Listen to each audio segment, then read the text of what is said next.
आपको बताना है मृच्छकटिकम के रचयिता हैं। ऑप्शन दिया है ए शूद्रक, बी बाणभट्ट, सी अलबरूनी, डी कालिदास। यहां सही उत्तर है ऑप्शन ए शूद्रक। मृच्छकटिकम नाटक के रचयिता शूद्रक हैं। अगला प्रश्न है किस ब्लड ग्रुप में प्रतिजन अनुपस्थित रहता है? यहां आपके ऑप्शन है ए, ऑप्शन बी में B, option C A B और डी में ओ। यहां राइट आंसर है option D, option O. Blood group O में कोई प्रतिजन नहीं पाया जाता है, जबकि ए और बी दोनों एंटीबॉडीज में पाए जाते हैं। अगला प्रश्न है सेलुलर जेल कहां स्थित है? ऑप्शन है लक्षद्वीप, बी कोलकाता, सी अंडमान और डी जम्मू और कश्मीर। यहां राइट आंसर है ऑप्शन सी अंडमान निकोबार द्वीप समूह। सेलुलर जेल अंडमान निकोबार द्वीप समूह में स्थित है। सेलुलर जेल को जिससे सजा मिलती थी उसी को काले पानी की सजा भी कहा जाता था। अगला प्रश्न है अग्नाशय द्वारा कौन सा हार्मोन उत्पन्न किया जाता है? ऑप्शन है आपके ए इंसुलिन, बी थायरॉक्सिन, सी टेस्टोस्टेरोन, डी प्रोजेस्टेरोन। यहां राइट आंसर है ऑप्शन ए इंसुलिन।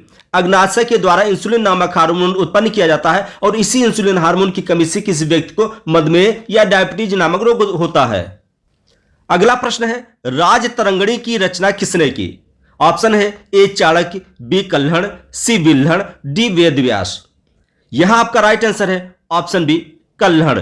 कल्हड़ जम्मू कश्मीर के निवासी थे। इन्होंने राजतरंगिणी नामक ग्रंथ की रचना की। राजतरंगिणी इतिहास से संबंधित एक पुस्तक है जिसमें भारत में पहली बार इस इतिहास का व्यवस्थित लेखन इसी राजतरंगिणी नामक पुस्तक में मिलता है। अगला प्रश्न है नोबेल पुरस्कार प्राप्त करने वाले प्रथम भारतीय वैज्ञानिक कौन थे? ऑप्शन है A C V Raman, B Jagadish Chandra Basu, C Birbal Sahni, D Meghnath Saha. आपका राइट आंसर है ऑप्शन है C V Raman. C V Raman प्रथम भारतीय वैज्ञानिक थे जिनको नोबेल पुरस्कार मिला था। सी वी रमन को 1930 में नोबेल पुरस्कार दिया गया था। यह उनके रमन प्रभाव की खोज के कारण था और यह रमन प्रभाव प्रकाश के परिकिरण से संबंधित था। अगला प्रश्न है मैग्नीज का सबसे बड़ा उत्पादक देश है? ऑप्शन है A Germany, B Pakistan, C Brazil, D Bharat. यहां आपका राइट आंसर है ऑप्शन सी ब्राजील। ब्राजील में सबसे ज्यादा मैग्नीज का उत्पादन होता है। अगला प्रश्न है भारत में हरित क्रांति के जनक हैं? ऑप्शन है आपके Nagarjun, B M S Swaminathan, C Verghese Kurien, D Meghnath Saha. यहां आपका राइट आंसर है option B M S Swaminathan. भारत में हरित क्रांति के जनक एम एस स्वामीनाथन है। और यहां भारत में हरित क्रांति की शुरुआत 1966-67 ईस्वी में हुई थी।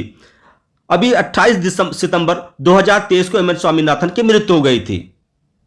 अगला प्रश्न है लौह पुरुष किसे कहा जाता है?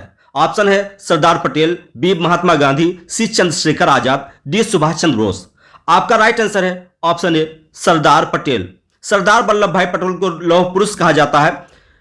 1928 में बारदौली आंदोलन के बाद वहां की महिलाओं ने वल्लभ भाई पटेल को सरदार की उपाधि दी थी और यह भी कहा जाता है कि यह उपाधि महिलाओं की तरफ से महात्मा गांधी ने दिया था। तो कभी कभी प्रश्न आता है सरदार की उपाधि वल्लभ भाई पटेल को किसने दिया? तो आपका आंसर हो जाएगा बारदौली की महिलाओं ने।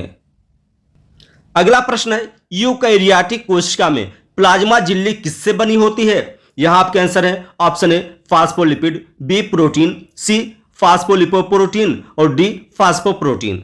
यहां आपका राइट आंसर है ऑप्शन सी फास्फोलिपोप्रोटीन। यूकैरियोटिक कोशिका में जो प्लाज्मा झिल्ली होती है वो फास्फोलिपोप्रोटीन से बनी होती है। अगला प्रश्न है मानवाधिकार दिवस कब मनाया जाता है? ऑप्शन है 10 दिसंबर, 10 सितंबर, 10 नवंबर, 10 जून। यहां आपका राइट आंसर है ऑप्शन है 10 दिसंबर। मानवाधिकार दिवस 10 दिसंबर को मनाया जाता है। अगला महत्वपूर्ण प्रश्न है कोशिका की सुरक्षा निम्न में से किससे करती है? ऑप्शन है तापमान, बी वायुदाब, सी आघात, डी ये सभी। आपका राइट आंसर हो जाएगा ऑप्शन डी ये सभी। जो कोशिका भित्त होती है ये कोशिका की सुरक्षा तापमान से भी करती है, वायु से भी करती है और आघात से भी करती है। अगला प्रश्न है संयुक्त राष्ट्र संघ की स्थापना कब हुई? ऑप्शन है 1914, 1919, 1939 और 1945। यहां आपका राइट आंसर हो जाएगा ऑप्शन डी 1945 ईस्वी को। संयुक्त राष्ट्र संघ की स्थापना 24 अक्टूबर 1945 ईस्वी को हुई थी। इसका मुख्यालय न्यूयॉर्क में है और वर्तमान में इसमें 193 सदस्य देश हैं।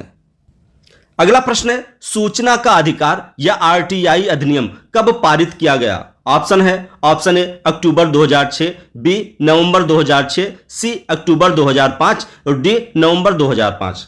आपका राइट आंसर है ऑप्शन सी अक्टूबर 2005। सूचना का अधिकार अधिनियम अक्टूबर 2005 को पारित किया गया था। अगला प्रश्न है, सूक्ष्मतम मानव कोशिका है?